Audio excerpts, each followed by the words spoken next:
Conclude ಮಾಡಿ. ನೀವು ಮಾತಾಡಿ. ಈ ಸಂದರ್ಭದಲ್ಲಿ ಹೇಳಕ್ಕೆ ಇಷ್ಟಪಡ್ತೇನೆ. ಅವ್ರು ಮಾತಾಡಿ ಕಲೀರಿ ಫಸ್ಟ್. ಓಕೆ, ಮಾನ್ಯ ಸಭಾಧ್ಯಕ್ಷರೇ, ವಿಶೇಷವಾಗಿ ಒಂದ್ ಸೆಕೆಂಡ್ ಆ ಭಾಗ್ಯದ ಮುರಳಿ ರಾಮು ನಿಲ್ಲಿ, ಯಾಕೆ ಅರ್ಜೆಂಟ್ ಮಾಡ್ತೀರಿ? ಬೇಗ ಮಾತಾಡಿ.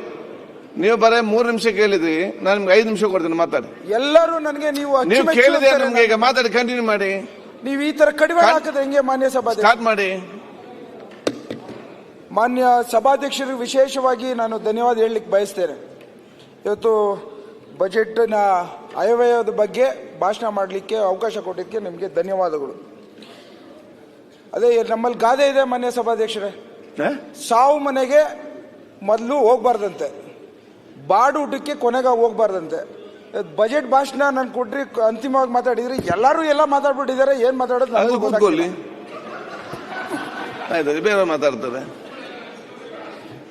ಒಂದು ಮಾನ್ಯ ಸಭಾಧ್ಯಕ್ಷರೇ, ಇವತ್ತು ವಿಶೇಷವಾಗಿ ನಮ್ಮ ಸರ್ಕಾರದಲ್ಲಿ ಎಲ್ಲರೂ ಹೇಳಿರೋಂಥ ಒಂದು ಮಾತಂತೂ ನಿಜ, ಇಡೀ ಭಾರತ ದೇಶ ಮಾತಾಡ್ತಾ ಇದೆ.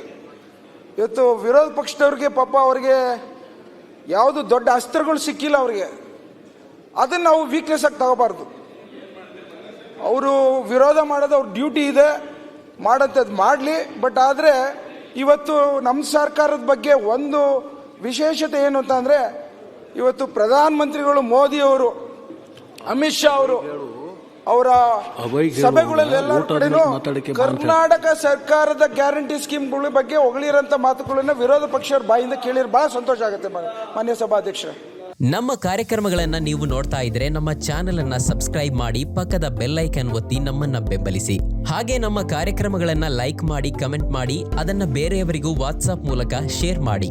ನೀವು ಹೀಗೆ ಮಾಡಿದಾಗ ನಮ್ಮ ಚಾನೆಲ್ ಮತ್ತಷ್ಟು ಜನರಿಗೆ ತಲುಪಲು ನೀವು ನಮ್ಮೊಂದಿಗೆ ಸಹಕರಿಸಿದ ಹಾಗಾಗುತ್ತೆ. ಇದು ನೀವು ಯಾವುದೇ ಖರ್ಚಿಲ್ಲದೆ ಕೆಲವೇ ಸೆಕೆಂಡುಗಳಲ್ಲಿ ನೀಡಬಹುದಾದ ಸಹಕಾರ. ಧನ್ಯವಾದಗಳು.